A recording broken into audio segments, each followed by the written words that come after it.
చూడండి, ఇదే మాదిరిగా ఉంటాయి ఎక్కువ దాదాపు క్వశ్చన్స్. క్రింది వాటిని జతపరచుము.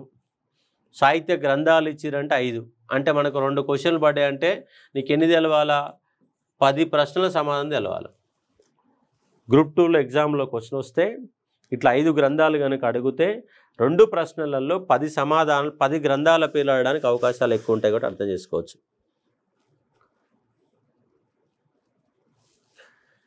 నీతిసారం, దేవి చంద్రగుప్తం, సేతుబంధం, కౌముది మహోత్సవం, వాసవదత్త ఇవి గ్రంథాల పేర్లు, అవి రైటర్స్ పేరు. జతపరిచే ఒక ప్రయత్నం చేయండి. ఏ 2 సి. ఓకే, ఆన్సర్ చూద్దాం ఏంటని ఒకసారి మనం చూసే ప్రయత్నం చేద్దాం. కామందకుడు నీతిసారం అనే గ్రంథం రాసిండు. అలాగే 2వ ప్రవరసేనుడు సేతుబంధం రాసిండు. ఈయన వాకాటక రాజు సేతుబంధం రాసిండు 2వ ప్రవరసేనుడు. వజ్జకుడు కౌముది మహోత్సవం రాసిండు. ఈ కౌముది మహోత్సవంలో మొదటి చంద్రగుప్తు అధికారంలోకి వచ్చిన విధానము దీంట్లో ఉన్న అంశంగా అర్థం చేసుకోండి. అలాగే సుబంధుడు వాసవదత్త గ్రంథం రాశాడు. సుబంధుడు వాసవదత్త గ్రంథం రాశాడు. వాసవదత్త. అదేవిధంగా విశాఖదత్తుడు దేవీ చంద్రగుప్తం రాశాడు. దేవీ చంద్రగుప్తం రాసంశంగా అర్థం చేసుకునే ఒక ప్రయత్నం చేయవచ్చు. కాబట్టి నీతిసారం 5, దేవి చంద్రగుప్తం 1, అదేవిధంగా సేతుబంధం 2వ ప్రవరసేనుడు, కౌముది మహోత్సవం వజ్జకుడు, వాసవదత్త సుబంధుడు. 5-1 4-3-2 5-1 4-3-2 సీజ్ ద ఆన్సర్గా గుర్తుపెట్టుకునే ప్రయత్నం చేయవచ్చు. ఇట్లా గ్రంథాలపైన కంపల్సరీగా మనకు 2 బిట్లు గ్యారంటీగా వస్తాయి. జాగ్రత్త పడే ఒక ప్రయత్నం చేయండి. 1కి 4 సార్లు రాయాలంతే. మళ్ళీ రాయాలి, ఒకసారి బయాడ్ చేయాలి. దాంట్లో మనకు 5 ఇస్తే దాంట్లో 3 తెలిసినా కూడా సమాధానం పెట్టడానికి అవకాశాలు ఎక్కువ ఉంటాయి. Next, Allahabad ప్రశస్తి, Mehrauli iron pillar, బిటారి శాసనం, పహాడ్పూర్ శిలాశాసనం, పూనా రాగిరేకుల శిలాశాసనం. ఆన్సర్ ఏంటి? అలహాబాద్ ప్రశస్తి అంటే ఇక్కడ ఏ వివరాలు ఉన్నాయో చెప్పే ఒక ప్రయత్నం చేస్తున్నాం. మెహరోలి ఐరన్ పిల్లర్, బిటారి శాసనం, పహాడ్పూర్ శిలాశాసనం, పూనా రాగిరేకుల శిలాశాసనం. చూద్దాం ఇక్కడ. ఓకే, అలహాబాద్ ప్రశస్తి సముద్రగుప్తుడి యొక్క విజయాలు ఉన్నాయి. అలహాబాదులో ఉంది. రవిసేనుడు దీన్ని రాసినటువంటి సందర్భం. మెహరోల్ ఐరన్ పిల్లర్ 2వ చంద్రగుప్తుడికి సంబంధించిన వివరాలు. బిటారి శిలాశాసనం స్కందగుప్తుడి యొక్క విజయాల గురించి. అలాగే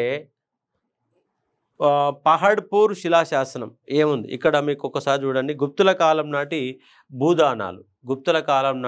భూదానాలు D5. అలాగే E4 పూనా రాగిరేకుల శిలాశాసనం ప్రభావతి గుప్త యొక్క భూ సర్వే గురించి వివరాలు ఇస్తుంది. కాబట్టి 2, 1, 3, 5, 4 చూడండి. ఇక్కడ మీకు ఈ 2 అంశాలలో కన్ఫ్యూజ్ వచ్చింది. ఈ 2 అంశాల దగ్గర చాలామంది కన్ఫ్యూజ్ అయిన అంశంగా అర్థం చేసుకోవచ్చు. ఆన్సర్ ఏంటంటే బి ఈజ్ ద ఆన్సర్. ఇది కొంచెము ఇన్డెప్త్గానే ఉంటుంది సందర్భం. ఈ 2 తెలుసు మనకు. అలహాబాద్ ప్రశస్తి, మెహరోల్ ఐరన్ పిల్లర్, ఈ 2 గురించి మనకు అవగాహన ఉంది. కానీ ఈ 3టికి వస్తే కన్ఫ్యూజన్ అనేది రావడానికి అవకాశాలు ఎక్కువ ఉంటాయి. అర్థం చేసుకోండి. కాబట్టి పహాడ్పూర్ శిలాశాసనం గుప్తుల కాలం నాటి భూదానాలు చెప్తే, పూనా రాగిరేకుల శిలాశాసనం ప్రభావతి గుప్త యొక్క భూమి సర్వే గురించి చెప్తున్న అంశంగా చూసుకోవచ్చు. కొంచెం క్రిటికల్గా ఉన్నటువంటి బిట్టు ఇది. కొంచెం క్రిటికల్గా ఉన్నటువంటి బిట్టుగా చూసుకునే ప్రయత్నం చేయవచ్చు. నెక్స్ట్, క్రింది వాటిని రాజ్యాలు వాటి యొక్క సామంత రాజ్యాలను జతపరచండి. ఎవరు ఏ రాజ్యము ఎవరికి సామంత రాజ్యం అనేది చెప్పండి. కొంచెం జాగ్రత్త చూసి చెప్పండి. గుప్తులు, బాదామి చాళుక్యులు, యాదవులు, కళ్యాణి చాళుక్యులు, పుష్యభూతి, హర్షవర్ధనుడు ఎవరు ఎవరికి సామంతులుగా ఉన్నారన్న కాన్సెప్ట్ని మీరు చెప్పే ప్రయత్నం చేయాలి. ఇది గుప్తుల గారికి సంబంధించి కాదు. ఓకే, ఇంకా రేపటి నుంచి ఇప్పటివరకు కొన్ని క్లాసెస్ మీకు ఫ్రీ క్లాస్ ఉన్న వాళ్ళకి ఇచ్చాము. హైబ్రిడ్ బ్యాచ్లో జాయిన్ అయిన వాళ్ళకి మాత్రం మిగతా క్లాసెస్ ఉంటాయి. ఇక రేపటి నుంచి క్లాసెస్ మీకు బంద్ అవుతాయి. హైబ్రిడ్ బ్యాచ్లో ఖచ్చితంగా జాయిన్ కావాల్సిందే. అందరికి ఇచ్చాము కానీ రేపటి నుంచి ఇవ్వడం జరగదు. సిఆర్డి సేమ్ ఉన్నాయా? ఇప్పుడు చూద్దాం, ఆన్సర్ చూద్దాం. గుప్తులు ఎవరికి సామంతులు అంటే కుషానులకు సామంతులు, బాదామి చాళుక్యులు వాకాటకులకు సామంతులు, యాదవులు కళ్యాణి చాళుక్యులకు సామంతులు, కళ్యాణి చాళుక్యులు రాష్ట్రకూటులకు సామంతులు, పుష్యభూతి హర్షవర్ధనుడు గుప్తులకు సామంతుడు. గుప్తులకు సామంతుడు. Answer is the 5, 2, 3, 1, 4. ఇది C is the answer. C is the answer. ఒకసారి చూడండి, దీన్ని ఎక్స్ప్లెనేషన్ చేస్తాను చూడండి. ఆన్సర్ ఏంటంటే మనకు సి ఇస్ ద ఆన్సర్. ఒకసారి చూడండి, గుప్తులు ఎవరికి సామంతులు? కుషానుల అనంతరం వచ్చినటువంటి వాళ్ళు గుప్తులు. కాబట్టి కుషానులకు సామంతులు గుప్తులు అన్న అంశాన్ని అర్థం చేసుకోండి. బాదామి చాళుక్యులు, మరి బాదామి చాళుక్యులు ఏ భూభాగాన్ని పరిపాలన చేశారు అంటే మహారాష్ట్ర భూభాగం. మహారాష్ట్ర అండ్ కర్ణాటక, మహారాష్ట్ర, కర్ణాటక, తెలంగాణలో కొంత భూభాగం ఈ ప్రాంతాన్ని పరిపాలన చేశారు. ఈ ప్రాంతాన్ని పరిపాలన చేసిన వాళ్ళు ఎవరంటే బాదామి చాళుక్యులు. మరి బాదామి చాళుక్యులు ఎవరికి సామంతులు అంటే వాకాటకులకు సామంతులు. వాకాటలు ఎక్కడ ప్రాంతాన్ని? ఈ ప్రాంతాన్ని మహారాష్ట్ర ప్రాంతాన్ని పరిపాలన చేశారు. కాబట్టి బాదామి చాళుక్యులు అనేవాళ్ళు వాకాటకులకు సామంతులుగా అర్థం చేసుకునే ప్రయత్నం చేయవచ్చు. మరి ఇక్కడ కళ్యాణి చాళుక్యులు ఎవరికి సామంతులు అంటే రాష్ట్రకూటులకు సామంతులు. రాష్ట్రకూటులు సేమ్ భూభాగం అంటే బాదామి చాళుక్యులు, అదేవిధంగా రాష్ట్రకూటులు, కళ్యాణి చాళుక్యులు, ఇక్కడ మీకు వాకాటకులు. ఇక్కడ ఎవరు వచ్చారు అంటే మళ్ళీ ముగ్గురు వచ్చారు. కాకతీయులు వచ్చారు, యాదవులు వచ్చారు, ఓయసాళ్ళు వచ్చారు. ఇది చూడండి ఇక్కడ. ఇప్పుడు ఇది లిస్టుకు వాకాటకులకు సామంతులు ఎవరు? బాదామి చాళుక్యులకు సామంతులు ఎవరు?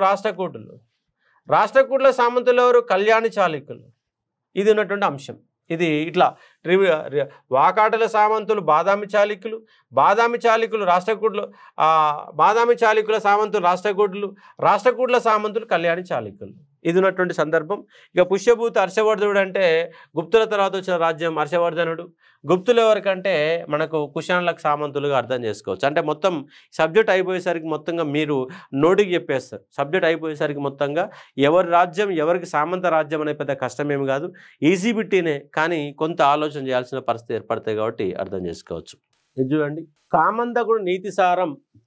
రెండవ చంద్రగుప్తుడు శకరాజును చంపి రామగుప్తుని వధించి ధ్రువాదేవిని వివాహం చేసుకున్న రాజ్యానికి రావడం అనేది వివరిస్తుంది కామందకుడు నీతిసారం. దేవి చంద్రగుప్తం. రెండవ చంద్రగుప్తుడు శకరాజైన బసవనును చంపి రామగుప్తుని వధించి ధ్రువాదేవిని వివాహం చేసుకుని విధానం విశాఖదత్తుడు వివరించాడు. పైది కింది రెండు సేమ్ ఉన్నాయి. ముద్ర రాక్షసం. కౌటిల్యుల యొక్క సహాయంతో మౌర్యచంద్రగుప్తు అధికారంలోకి వచ్చాడని విష్ణువును వరహావతారంలో గుప్తులు కొల్చారని విశాఖదత్తుడు వివరించాడు. సేతుబంధం. శ్రీరాముడు లంకను జయించి రావణుని వధించి సీతను తీసుకొచ్చే విధానంను వాకాటక రాజైన ప్రవరసేనుడు వివరించాడు. ఆన్సర్ ఏంటి? కొంచెం పెద్దగా ఉంది, ఒకసారి నీట్గా చదవండి, ఆన్సర్ చెప్పండి. కన్ఫ్యూజ్ ఏం లేదండి. కామందకుడు నీతిసారంలో ఏం చెప్పబడిందట? రెండవ చంద్రగుప్తు శకరాజును చంపిండు, అధికారంలోకి వచ్చాడని చెప్తున్నాడు. వాస్తవమే. దాంతోపాటుగా గుప్తుల యొక్క రాజ్యాధికారం, గుప్తుల యొక్క పరిపాలన గురించి వివరించే గ్రంథం కామందకుడు నీతిసారం దాంట్లో ఉన్నది. అలాగే దేవీ చంద్రగుప్తంలో కూడా రెండవ చంద్రగుప్తు అధికారులు వచ్చింది. ఇది రైటే. రెండిట్లో కూడా రెండిటి యొక్క ప్రస్తావన ఉంది. ఇక్కడ మీరు కన్ఫ్యూజ్ అవుతున్నారు. సేమ్ మ్యాటర్ ఉంది కాబట్టి రెండు డిఫరెన్స్ అయి ఉండవచ్చు అని చెప్పేసి మీరు కన్ఫ్యూజ్ అవుతారు. కన్ఫ్యూజ్ ఏం లేదండి, ఏ రైటు బి రైటు. అలాగే ముద్దరాక్షసం అంటే కంప్లీట్గా మౌర్య చంద్రగుప్త గురించి వివరాలు ఉంది. సేతుబంధంలో శ్రీరాముడు లంకను జయించి రావణుని వదిలి సీతను తీసుకొచ్చే విధానం ఉంది. కాబట్టి all are right, D is the ఆన్సర్గా గుర్తుపెట్టుకోవచ్చు. రెండో ఒకేసారి ఇస్తాలో ఎక్కువ మంది మీరు కన్ఫ్యూజ్ అవుతున్నారు. అక్కడ కన్ఫ్యూజ్ కావాల్సిన పనేం లేదు, అన్నీ కూడా సరైన సమాధానాలుగానే గుర్తుపెట్టుకునే ఒక ప్రయత్నం చేయవచ్చు. నెక్స్ట్, గుప్తులందరిలో గొప్పవాడు సముద్రగుప్తుడు. గుప్తులందరిలో గొప్పవాడు రెండవ చంద్రగుప్తులు. గుప్తులలో మొదటి సౌందరరాజు మౌర్య చంద్రగుప్తుడు. పాటలీపుత్రం నుంచి రాజధాని ఉజ్జయినికి మార్చినది రెండవ చంద్రగుప్తుడు. వాట్ ఈస్ ద ఆన్సర్ ఏంటి? Answer please. గుప్తులందరిలో గొప్పవాడు సముద్రగుప్తుడు. గుప్తులందరిలో గొప్పవాడు రెండవ చంద్రగుప్తుడు. గుప్తులలో సౌందరరాజు మౌర్య చంద్రగుప్తుడు. పాటలీపుత్రం నుంచి రాజధాని ఉజ్జయినికి మార్చింది రెండవ చంద్రగుప్తుడు. ఆన్సర్ ఏంటి? బి. బి. ఓకే, చూద్దాం ఇప్పుడు. చూడండి, ఇక్కడ గుప్తులందరిలో గొప్పవాడు సముద్రగుప్తుడు కాదు కదా, గొప్పవాడు రెండవ చంద్రగుప్తుడు. మరి ఇది రైట్ అయినప్పుడు తప్పు అవుతుంది 100%. ఎందుకంటే ఇద్దరు గొప్పవాళ్ళు కాదు, ఒకడే గొప్ప ఉంటాడు. కాబట్టి గుప్తులందరిలో గొప్పవాడు రెండవ చంద్రగుప్తుడు, సముద్రగుప్తుడు కాదు. తొలి గుప్తులలో గొప్పవాడు అన్నప్పుడు రైట్ అవుతుంది. గుప్తులందరిలో అన్నప్పుడు తప్పు అవుతుంది. తొలి గుప్తులలో గొప్పవాడు సముద్రగుప్తుడు అంటే రైట్ అవుతుంది, కానీ మిగతాది తప్పు అవుతుంది అంశం అర్థం చేసుకోవచ్చు. గుప్తులలో మొదటి సౌందరరాజు ఎవరంటే మౌర్య చంద్రగుప్తుడు కాదండి, మొదటి చంద్రగుప్తుడు. మీరు కన్ఫ్యూజ్ కావాలని ఇక్కడ ఇవ్వడం జరిగింది. మొదటి చంద్రగుప్తుడు. మొదటి చంద్రగుప్తుడికి మౌర్య చంద్రగుప్తుడికి తేడా ఉంది. C is the wrong answer. ఇక డి ఏంది? పాటలీపుత్రం నుంచి రాజధాని ఉజ్జయినికి మార్చింది ఎవరంటే రెండవ చంద్రగుప్తుడు. అక్కడ ఆన్సర్ ఏంటంటే బి మరియు D. B D answer. B is the right ఆన్సర్గా గుర్తుపెట్టుకునే ప్రయత్నం చేయవచ్చు. కొంచెం జాగ్రత్త పడండి, క్లాస్ విన్నప్పుడు కొంచెం కేర్ఫుల్ పడకపోతే బిట్లు పోతాయి. డి అనేది బ్లండర్ మిస్టేక్ అవుతుంది, ఎందుకంటే అక్కడ తేడా ఉంది. గుప్తులలో తొలి గుప్తులలో గొప్పవాడు అన్నప్పుడు సముద్రగుప్త అయింది కాబట్టి అర్థం చేసుకోండి. ఇక్కడ మౌర్య చంద్రగుప్తుడు కాదు, మౌర్య చంద్రగుప్తుడు. మౌర్య చంద్రగుప్తుడికి మౌర్య చంద్రగుప్తుడికి చాలా డిఫరెన్స్ ఉంది. గతంలో క్లాస్లో కూడా చెప్పాను, మళ్ళీ చెప్తున్నాను. నెక్స్ట్, పాయ్యాని రెండవ చంద్రగుప్తుని కాలంలో భారతదేశాన్ని సందర్శించాడు. విక్రమాదిత్య, శకారి, సాహసాంక, పరమభావత బిరుదులు కలిగిన రాజు రెండవ చంద్రగుప్తుడు. ఇండియన్ నెపోలియన్గా గుర్తింపు పొందిన గుప్తరాజు సముద్రగుప్తుడు. హునులను ఓడించిన గుప్తరాజు సముద్రగుప్తుడు. Please answer. సంపత్ కుమార్ చెప్పండి. స్కందగుప్తుడు. ఇంత చిన్న క్వశ్చన్ని అందరు ఆన్సర్ తప్పు చెప్తే ఎట్లా? స్కందగుప్తుడు ఎవరి కాలంలో ఈయన ఓడించిండు?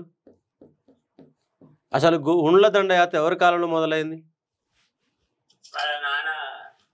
వాళ్ళ నాన్న పేరు ఏం పేరు? కుమారగుప్తుడి కాలంలో స్కందగుప్తుడు వాళ్ళపైన విజయాలు సాధించిండు. ఉండ్లు అనేవాళ్ళు ఇక కంటిన్యూగా కొనసాగుతూనే ఉన్నారు. చివరికి ఆ ఉండ్ల దండయాత్ర వల్ల పోయింది. కాబట్టి డి ఈజ్ ద తప్పు, మిగతా అన్ని కూడా రైటే. కాబట్టి డి లేకుండా ఉన్నది ఏంది? B is the answer. ఎందుకంటే ఇండియన్ నెపోలియన్ ఎవరు? సముద్రగుప్తుడు ఇండియన్ నెపోలియన్. విక్రమాదిత్య, శకారి, సాహసాంక, పరమభాగవత బిరుదులు ఎవరికి ఉన్నాయి? పాయ్యాని రెండవ చంద్రగుప్తుని కాలంలో భారతదేశం సందర్శించాడు. ఈయన సందర్శించేప్పుడు 399 నుంచి 414 వరకు పాయ్యాన్ అనేవాడు ఉన్నాడు, అంతే కదా? ఎప్పుడు వచ్చిన అధికారంలోకి రెండో చంద్రగుప్తుడు? 380 నుంచి 415 వరకు రెండో చంద్రగుప్తుడు పరిపాలిస్తే ఆయన కాలంలో పాయ్యాన్ అనే వ్యక్తి పరిపాలన చేసిండు. D is the wrong answer, ABC is the right answer. కాబట్టి బి అనేది రైట్ ఆన్సర్గా ఉంటున్నట్టు అంశాన్ని అర్థం చేసుకోండి. ఇది ఉన్నటువంటి కాన్సెప్ట్. ఓకే, థ్యాంక్ యూ మిత్రులు. చూడండి, ఇక్కడ ఈ క్రింది వాణిలో సంబంధం లేనిది దేవీ చంద్రగుప్తం, విక్రమోర్వశీయం, అభిజ్ఞాన శాకుంతలం, కుమార సంభవం. సంబంధం లేనిది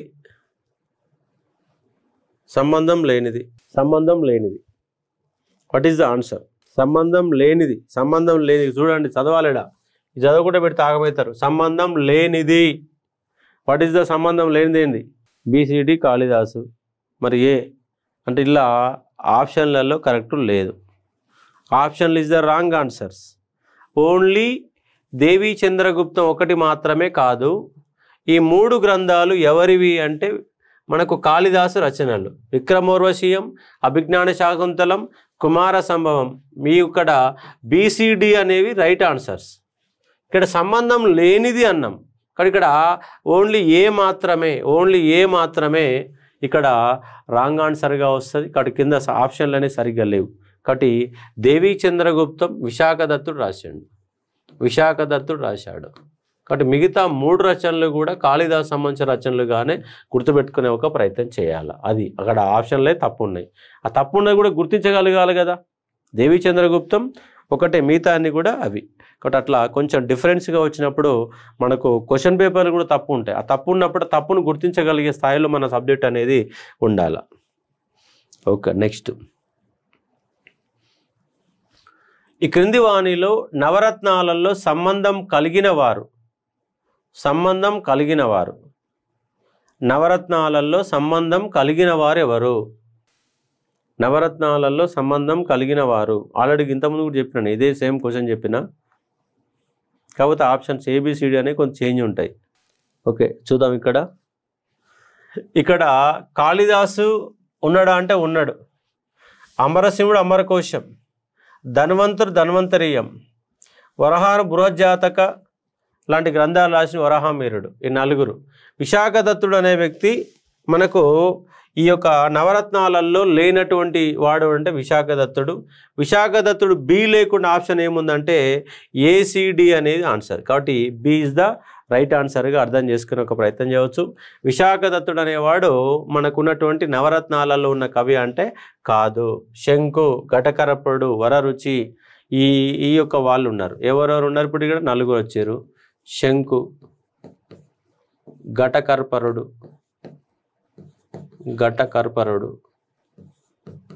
వరరుచి,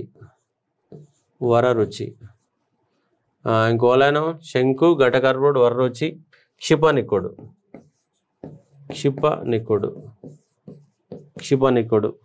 మరో పరి చెప్పండి. మరొకవాడు బేతాళ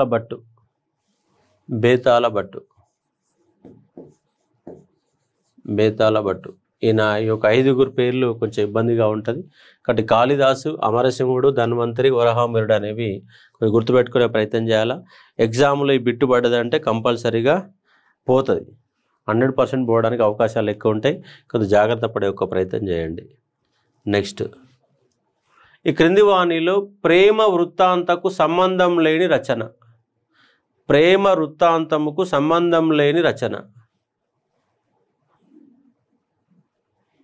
వృత్తాంతంతో సంబంధం లేదు. మాలవిక, అగ్నిమిత్రుడు, మాలకాగ్నిమిత్రం, మేఘదూతం, మృచ్చకటికం, అభిజ్ఞాన శాకుంతలం, ఋతు సంవారం. దీంట్లో ప్రేమకు సంబంధం లేదు అంటున్నారు ఇక్కడ. కాబట్టి మొదటి 4 మాలకాగ్నిమిత్రంలో మాలవిక అగ్నిమిత్రుడు ఉన్నది. మేఘదూతంలో ఎవరున్నారు? మేఘదూతంలో హేమామాలి విశాలాక్షి ఉన్నాడు. మృచ్చకటికం కూడా ఒక లవ్ స్టోరీకి సంబంధించినటువంటి కాన్సెప్ట్. మృచ్చకటికం, శూద్రకుడు మృచ్చకటికం, బ్రాహ్మణుడైన చారుదత్తుడు రాజనార్తకి గురించి ఉంది. అభిజ్ఞాన శాకుంతలంలో కూడా లవ్ స్టోరీ. అభిజ్ఞాన శాకుంతలం కూడా దుష్యంతుడు, శకుంతల యొక్క దీనకాథ. ఋతు సంవారం మాత్రం ఋతువుల వర్ణన కొంచెము లోపడు పోయినప్పుడు కష్టమైపోతుంటుంది. కానీ ఈ లేకుండా ఏబిసిడి అనేది ఆన్సర్. కాబట్టి ఇది ఉన్నటువంటి సమాధానంగా అవగాహన చేసుకునే ఒక ప్రయత్నం చేయవచ్చు. ఆప్షన్ రాంగ్ ఏం లేదు, ఏబిసిడి రైట్. ఏబిసిడి సంబంధం లేని రచన. ఓకే, సంబంధం లేని రచన అన్నాం కదా, రైట్. సంబంధం లేని రచన అన్నప్పుడు కేవలం ఈ మాత్రమే వస్తుంది. కాబట్టి ఇది ఉన్నటువంటి సమాధానం. కాబట్టి అట్లా కూడా తప్పే అపరాధం ఉంది. ఇప్పుడు చూడండి, ఇక్కడ ఓన్లీ ఈ, but options is wrong. Yes. కాబట్టి అట్లా కొంచెం జాగ్రత్త పడే ప్రయత్నం. సంబంధం లేని రచన అన్నాం, సంబంధం కలిగిన దాన్ని కింద కొట్టే ప్రయత్నం జరిగింది. Very good. చూడండి, అష్టాంగ సంగ్రహం, అస్థాయుర్వేదం, సుశ్రుత సంహిత, బృహత్ సంహిత, ఆయుర్వేదం, పశువైద్యశాస్త్రం, వైద్యశాస్త్ర గ్రంథం, ప్రకృతి శాస్త్రాల గురించి చెప్పేది. B is the answer. Ashtanga Sangraham ఆయుర్వేదం, అస్థాయుర్వేదం పశువైద్య శాస్త్రం, సుశ్రుత సంహిత వైద్యశాస్త్ర గ్రంథం, బృహత్ సంహిత శాస్త్రాల ప్రకృతి శాస్త్రాల గురించి చెప్తున్నటువంటి అంశం. ఎవరు రాశారు అంటే వాగ్భటుడు రాసిండు. వాగ్భటుడు రాశాడు. అస్థాయుర్వేదం పాలకాశ్యపుడు రాసిండు. పాలకాశ్యపుడు రాసిండు. ఇది బృహత్ సంహిత వరాహమిహిరుడు రాసిండు. వరాహమిహిరుడు రాసిండు. అలాగే సుశ్వ సంహిత ఇది శాస్త్రవిజ్ఞల గురించి చెప్పినటువంటి గ్రంథంగా అర్థం చేసుకోవచ్చు. సుశ్రితుడు రాశాడు. సుశ్వ సంహిత సుశ్రితుడు. అంటే ఇక్కడ చూడండి 3 కాన్సెప్ట్లు ఉన్నాయి. ఎవరు రాశారు గ్రంథాన్ని, ఆ గ్రంథంలో ఏముంది, ఎవరు రాశారు గ్రంథాన్ని, ఆ గ్రంథంలో ఏముంది అనేది ఇక్కడ 2 పాయింట్లు. మీకు ఈ పాయింట్ ఒకవేళ చెప్పినా కూడా మళ్ళీ ఆ పాయింట్ దగ్గరకు వస్తే ఇబ్బంది పెడతాం. అంటే అట్లనే క్వశ్చన్ ఇవ్వచ్చు, ఇట్లానే క్వశ్చన్ ఇవ్వచ్చు. కాబట్టి దీని ఎక్స్ప్లెనేషన్ కూడా అర్థం చేసుకునే ప్రయత్నం చేయవచ్చు. కాబట్టి A1 B2 C3 D4 అనేది సమాధానంగా గుర్తుపెట్టుకునే ఒక ప్రయత్నం చేయవచ్చు. నెక్స్ట్, ఈ క్రింది వ్యాఖ్యానాలలో సరైన దాన్ని గుర్తించము. రాజగృహం నుంచి పాటలీపుత్రానికి రాజధానిని మార్చినది అజాతశత్రువు. మగధ రాజధాని వైశాలికి మార్చినది కాలాశోకుడు. గుప్తుల రాజధానిని పాటలీపుత్ర నుంచి ఉజ్జయినికి మార్చినది 2వ చంద్రగుప్తుడు. స్థానేశ్వరం నుంచి కనౌజుకు రాజధాని మార్చినది హర్షవర్ధనుడు. ఇది చెప్పండి, కొంచెం ఇన్డెప్త్గా ఉంటుంది. చూడండి ఒకసారి. బి, రాజగృహం నుంచి పాటలీపుత్రానికి రాజధాని మార్చింది అజాతశత్రువు. మగధ రాజధాని వైశాలికి మార్చింది కాలాశోకుడు. గుప్తుల రాజధాని పాటలీపుత్ర నుంచి ఉజ్జయినికి మార్చిన 2వ చంద్రగుప్తుడు. స్థానేశ్వరం నుంచి కనౌజుకు మార్చినది ఇది క్యూసి క్వశ్చన్. బి, చిన్న చెప్పు మిత్రం, ఎందుకు, వాట్ ఈజ్ కారణం ఏంది? చిన్న గారు చెప్పండి. దీని ఎక్స్ప్లెనేషన్ ఎవరు ఇస్తారు? క్వశ్చన్కి ఎక్స్ప్లెనేషన్ ఎవరు ఇస్తారు? ప్లాస్ హ్యాండ్ యువర్ రేస్. ఉదయనుడు. అజాతశత్రువు కాదు. అజాతశత్రువు ఎక్కడి నుంచి మార్చిండు ఆయన? అజాతశత్రువు ఎక్కడి నుంచి ఎక్కడి దాకా మార్చిండు? గిరివ్రజం నుంచి ఎక్కడికి రాజగృహాన్ని మార్చిండు. గిరివ్రజం నుంచి రాజగృహానికి మార్చింది అజాతశత్రువే. రాజగృహాన్ని మార్చడమే కాకుండా పాటలీపుత్రం అనే గ్రామాన్ని ప్రారంభించింది ఎవరు? అజాతశత్రువు మార్చిండు. Okay, very good. మరి ఇక్కడ రాజగృహం అనే దానిలోనే మొట్టమొదటి బౌద్ధ సంగీతం కూడా నిర్వహించింది ఎవరంటే అజాతశత్రువు. ఇక మగధ రాజధాని నుంచి వైశాలికి మార్చి కాలాశోకుడు ఇస్ ద రైట్ ఆన్సర్. అలాగే గుప్తుల రాజధాని పాటలీపుత్ర ఉజ్జయినికి మార్చింది ఎవరంటే 2వ చంద్రగుప్తుడు. స్థానేశ్వరం నుంచి కనౌజు రాజధాని హర్షవర్ధనుడు అంటే రైట్ ఆన్సర్. కాబట్టి ఏ అనేది కరెక్ట్ ఆన్సర్ కాదు. కాబట్టి ఇక్కడ BCD అనేది సమాధానానికి అర్థం చేసుకోవచ్చు. అంటే ఒకటే, ఇక్కడ మన క్వశ్చన్ అడిగినప్పుడు దాని సమాధానం ఎవరైతే వివరణ రాయగలిగే స్థాయిలో ఉన్నారో వాళ్ళు సక్సెస్ కావడానికి ఎక్కువ అవకాశం ఉంటుంది. అట్లా రాసే ప్రయత్నం చేయండి. తప్పు అయితే ఎందుకు తప్పు అనేది ఇక్కడ వివరణ, రైట్ అయితే ఎందుకు రైట్ అయింది, ఎవరు మార్చారు. ఇక్కడ కాలాశోకుడు అనే ప్రస్తావన వచ్చినప్పుడు రాజధాని మార్చడమే కాకుండా వైశాలిలో 2వ బౌద్ధ సంగీతం నిర్వహించాడు అని సభాకామ అధ్యక్షం జరిగిందని ఒక పాయింట్ అక్కడ రాసుకోవచ్చు. అదే గుప్తుల రాజధాని పాటలీపుత్ర నుంచి ఉజ్జయినికి మార్చి 2వ చంద్రగుప్తుడు. ఎందుకంటే ఇక్కడ శకులని మొత్తం కూడా జయించిన తర్వాత అది రాజధానికి తూర్పు దిక్కులో ఉన్నది కష్టమవుతుందని చెప్పేసి ఇటువైపు ఉజ్జయినికి మార్చుకుంది ఎవరంటే మనకు 2వ చంద్రగుప్తుడు కనబడతాడు. అలాగే కనౌజు, స్థానేశ్వరం నుంచి కనౌజుకి ఎందుకు మార్చాడు అంటే తన సోదరి భర్త రాజ్యాన్ని ఆక్రమించినటువంటి హర్షవర్ధనుడు ఆ స్థానేశ్వరం నుంచి కనౌజుకు రాజధాని మార్చుకొని 2 రాజ్యాలని ఆయన ఏలిన సందర్భాలు మనకు కనబడతాయి. కాబట్టి అది సమాధానంగా నెక్స్ట్ చాప్టర్లో మనకు దొరుకుతుంది. కాబట్టి అర్థం చేసుకోవచ్చు ఇది ఉన్నటువంటి సందర్భం. థ్యాంక్ యూ మిత్రమా. నెక్స్ట్ మరో క్వశ్చన్. ఈ సింపుల్, చాలా ఈజీ క్వశ్చన్. ఆహారాలు, విషయాలు, గ్రామాలు మౌర్యులవి. భుక్తులు, విషయాలు, గ్రామాలు గుప్తులవి. మండలాలు వలనాడులు నాడులు ఆ గ్రామాలు చోళులవి, నాడులు స్థలాలు గ్రామాలు హర్షవర్ధనుడివి. What is the answer? What is the answer? చూడండి కొంచెం, ఇది చెప్పాలా, ఎంతమంది చెప్తారో చూస్తా, దీనికి సమాధానం చెప్పాలా. చూడండి ఇక్కడ చెప్తాను. ఇక్కడ ఆహారాలు విషయాలు గ్రామాలు, ఆన్సర్ చూడం. ఆహారాలు విషయాలు గ్రామాలు మొదలు అంటే రైట్ ఆన్సర్. భుక్తులు విషయాలు గ్రామాలు మధ్యలో విత్తి ఉంటుంది, ఇది కూడా రైట్ ఆన్సర్. మండలాలు వలనాడులు నాడులు గ్రామాలు చోళులవి, నాడులు స్థలాలు గ్రామాలు అనేవి ఇది రైటా రాంగా అంటే ఇస్ ద రాంగ్ ఆన్సర్. ఎందుకంటే గుప్తుల అనంతరం వచ్చిన హర్షవర్ధను కూడా సేము భుక్తులు విషయాలు గ్రామాలు సేముగా హర్షవర్ధన కాలంలో ఉంటాయి. కాబట్టి కొంత మీరు దాన్ని అవగాహన చేసుకునే ఒక ప్రయత్నం చేయవచ్చు.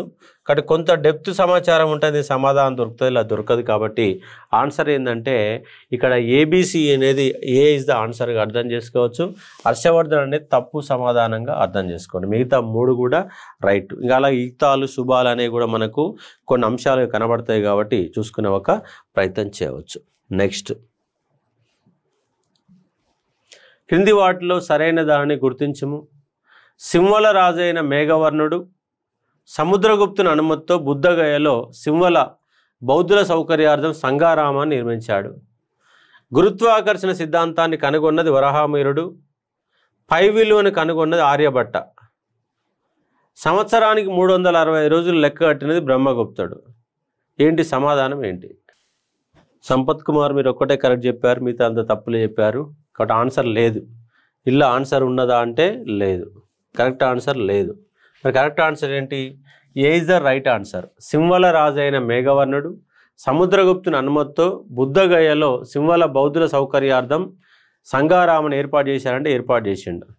గురుత్వాకర్షణ సిద్ధాంతాన్ని కనుగొన్నది వరాహమిహిరుడు కాదు, బ్రహ్మగుప్తుడు కనుగొన్నాడు. ఇది ఆన్సర్. కానీ ఇది వరాహమిహిరుడు అనేది తప్పు అవుతుంది. కాబట్టి బి ఇస్ ద తప్పు. 5 విలువను కనుగొన్నది ఎవరంటే ఆర్యభట్ట. 5 = 3.41 అని కనుగొన్నది ఎవరంటే ఆర్యభట్టనే కనుగొన్నాడు. సంవత్సరానికి 365 రోజులు లెక్క కట్టింది బ్రహ్మగుప్తుడు కాదు, ఎవరు మరి? ఆర్యభట్టనే చెప్పాడు. కాబట్టి ఇక్కడ 2 మాత్రమే, ఏసీ మాత్రమే రైట్. కాబట్టి అంశాలను గుర్తుపెట్టుకోండి. కాబట్టి ఇక్కడ నేను ఇచ్చిన ఆప్షన్లు కూడా సట్న పెట్టేస్తున్నారు అంటే ఇంకా మీకు సబ్జెక్ట్ ఇంకా డెప్త్ పెరగట్లేదు. తప్పు అయితే తప్పు, అటు తప్పు ఉందని క్లారిటీగా చెప్పే ఒక ప్రయత్నం చేయాలా, అప్పుడు మాత్రమే మన సబ్జెక్టు పైన గ్రిప్ రావడానికి అవకాశం. తప్పు అయితే ఎంత తప్పు అయింది, ఒప్పు అయితే ఒప్పు ఎందుకు అయింది, రెండింటి వివరణ రాసుకునే ప్రయత్నం చేయండి. ఫైనల్గా మరో క్వశ్చన్. తీగవాలోని విష్ణు దేవాలయం, శివాలయం, దశావతార దేవాలయం, ఇటుకల దేవాలయం Jabalpur Madhya Pradesh, Deogarh Madhya Pradesh, Bhitargaon Uttar Pradesh, Bhumara Madhya Pradesh. What is the answer? Please answer. మళ్ళీ హిస్టరీ షార్ట్ నోట్స్ ఆఫర్లో, షార్ట్ నోట్స్ ఆఫర్ ఏమి ఉన్నదే 30 రూపాయలు, ఇంకా ఆఫర్ ఏముంటుంది దానికి? చూద్దాం. ఇక్కడ శివాలయం, బూమ్రాలో ఉన్నటువంటి శివాలయం, తీగవాలో ఉన్నటువంటి జబల్పూర్ విష్ణు దేవాలయం, అలాగే దేవగఢ్లోని దశావతారాలయం, బీటర్గావ్లోని ఇటుకల ఆలయం. That is the answer. ఇది ఉన్నటువంటి సమాధానం. చూడండి ఇక్కడ A1 B4 C2 D3 1423 ఎక్కడ లేదు. ఇక్కడ కరెక్ట్ ఆన్సర్ అనేది కనబడతలేదు. కాబట్టి ఇది ఉన్నటువంటి సంబంధం. తీగవాలోని విష్ణు ఆలయం జబల్పూర్ మధ్యప్రదేశ్, దేవగఢ్లోని దశావతారాలయం, బూమ్రాలోని శివాలయం, బీటర్గావ్లోని ఇటుక ఆలయం. ఇది ఉన్నటువంటి సమాధానం. కాబట్టి 1 4 B4 1 4 D3 ఇక్కడ మధ్యలో తేడా వచ్చింది. కాబట్టి అది ఉన్నటువంటి సమాధానంగా అర్థం చేసుకొని బూమ్రా ఎంపీలోని శివాలయం, బూమ్రాలోని మధ్యప్రదేశ్లోని శివాలయంగా అర్థం చేసుకోండి. ఇవి ఉన్నటువంటి క్వశ్చన్లు. మిగతా అంశాలు ఇది గుప్తులతో అయిపోయినది. ఇక మనకు ఏన్షియంట్లో బాదామి చాళుక్యులు, పల్లవులు అనేవి ఉన్నవి. అలాగే హర్షవర్ధనుడు. ఈ 3 చాప్టర్లు ఒక రోజు పడుతుంది. అలాగే మనకు ఇంకోటి స్టార్టింగ్లో ఉన్నటువంటి శిలాయుగము మరియు దాంతోపాటుగా సంగం ఏజ్ అనేది ఒకటి పడుతుంది. ఇంకా 2 క్లాసులు అయితే ఏన్షియంట్ ఇండోనేషియా అనేది కంప్లీట్ అవుతుంది. నెక్స్ట్ క్లాస్లో చూసి ఒక ప్రయత్నం చేద్దాం. డెప్త్ పెంచుకోండి, సింగిల్ బిట్ కూడా పోకుండా చూడండి. కొంత హార్డ్ వర్క్ చేస్తే కష్టం ఏమీ కాదు. కాబట్టి పై చదువులు చదివితే ఉద్యోగాలు పోతుంది. ఉద్యోగాలు వచ్చినోడికి రానోడికి ఉన్న తేడా సబ్జెక్టుకు 2-3 మార్కులే.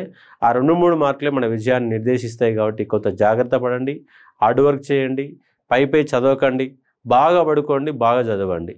కాబట్టి ఊకే మానసికంగా ఏదో ఆలోచన చేస్తూ పేరుకు పుస్తకం ముందర పెట్టుకుంటే మనకు టైం వేస్ట్ అవుతుంది. కాబట్టి బాగా పెన్ను పేపర్ మీద పెట్టుకుని వర్క్ చేసుకోండి, క్వశ్చన్ ఆన్సర్లు ప్రాక్టీస్ చేయండి, వివరాలు రాయండి. ఒక్కొక్క చాప్టర్ పైన 40-50 పాయింట్స్ సొంతంగా తయారు చేయండి. ఏదైనా మల్టిపుల్గా ప్రిపరేషన్ అనేది ఒకే పద్ధతిలో పెన్ను పేపర్ పట్టుకొని ఊగా చదువుకుంటూ పోతే కాన్సన్ట్రేషన్ కుదరదు. కాన్సన్ట్రేషన్ కుదరాలంటే ఒక చాప్టర్ అయిపోయాక పాయింట్స్ మొత్తం రాయండి, కొన్ని ప్రీవియస్ పేపర్లు ప్రాక్టీస్ చేయండి, ప్రాక్టీస్ చేసేటప్పుడు వివరణ రాయండి, షార్ట్ నోట్స్ తయారు చేయండి. ఇట్లా వివిధ రకాల ప్రయత్నాలు మార్పులు చేస్తూ మీ కాన్సన్ట్రేషన్ పెంచుకొని రోజు 8 నుంచి 10 గంటల పాటు ఈ 3-4 నెలలు కనుక మీరు పర్ఫెక్ట్గా ప్రిపరేషన్లో కొనసాగితే జాబ్ వస్తుంది. మన కష్టం ఉద్యోగం వచ్చే వరకు కష్టం అండి. ఉద్యోగం వచ్చినా కష్టం ఏముండదు. ఉద్యోగం అనేది గవర్నమెంట్ ఉద్యోగం ఆడుతూ పాడుతూ చేసేటట్టు ఉద్యోగమే. నువ్వు ఎక్కువ ఆశపడి లంచాలకు పోకుండా నీ కరెక్ట్ డ్యూటీ కనుక చేసుకుంటే నీ 60 ఏళ్ళ జీవితం వరకు నిన్ను ఎవడు ముట్టుకునేవాడు కూడా ఒకడు ఉంటాడు. కాబట్టి జాగ్రత్తగా చూసుకునే ప్రయత్నం చేయండి. టెస్ట్ సిరీస్ ఆల్రెడీ ఉందండి, 500 రూపీస్ మన టెస్ట్ సిరీస్ ఉంటుంది. టెస్ట్ సిరీస్ మాత్రమే ఉంది. మీకు వీలుంటే వివరణ రాసుకునే ప్రయత్నం చేయండి. దాని మీద మీకు ప్రాక్టీస్ చేయడానికి అవకాశం ఎక్కువ ఉంటుంది. టైం సరిపోతుంది, మస్తు సరిపోతుంది. మీరు నిజంగా ఎఫర్ట్ పెడితే, కాన్సన్ట్రేషన్ చేస్తే. సమస్య ఏంది? ప్రధానంగా వచ్చే లోపం ఒకటేనండి, మనం చదివినంతసేపు పుస్తకం మీద ఉండము, కాన్సన్ట్రేషన్ కుదరదు. ప్రతి మనిషి ఊహాలోకంలో వివరిస్తుంటాడు, పాట ఒకటి చదువుతుంటాడు, పనిచేసి మైండ్ ఇంకో దగ్గర పనిచేస్తుంటాయి. ఇవన్నీ కూడా ఉంటాయి. అలాంటి పీడిఎఫ్ మీకు ఐబిడి బ్యాచ్ వాళ్ళందరూ కూడా ఇండియన్ హిస్టరీ పీడిఎఫ్ పెట్టాం, చూసుకోండి, దాంట్లో ఉన్నది. ఐబిడి బ్యాచ్ వాళ్ళకి మాత్రమే వస్తాయి పీడిఎఫ్. మిగతా 100 రూపీస్ వాళ్ళకి, ₹1 వాళ్ళకి రాదు. మినిమం 2000 వాల్యూ ఉన్నటువంటి కోర్సులకి ఐబిడి బ్యాచ్ వాళ్ళకి మాత్రమే క్లాసెస్, కంప్యూటర్ యాక్సెస్, పీడిఎఫ్లు అవన్నీ ఉంటాయి. కాబట్టి చిన్న కోర్సుల దాంట్లో అవన్నీ కూడా ఉండవు. కాబట్టి అర్థం చేసుకోండి. ₹1 నోట్స్ పెడితే అవి గంట పోయి వాట్సాప్లో వేసి పడేస్తుంటాయి. యూటిలైజ్ చేసుకోరా నాయన అంటే వాడు ఉపయోగించి కాకుండా ఇంకోళ్ళకి 10 మందికి దాన్ని వాట్సాప్లలో చక్కర్లు కొడతా ఉంటాడు. ఆయన వాట్సాప్ పెడితే ఆయనకి ఏమైనా వస్తానంటే ఏం రాదు. అంటే నేను పెట్టాను వాట్సాప్లో ఇంత మెటీరియల్ పెట్టా అని చెప్పేసి బిల్డప్ కొట్టుకోవడం తప్ప ఏముండదు. ఇక్కడ సీరియస్ ఎఫర్ట్ పెట్టండి, కష్టపడండి, ప్రాక్టీస్ చేయండి, నోట్స్ రాయండి. ఎన్నో విధానాలు, పరిపరి విధానాలు చేయాలా.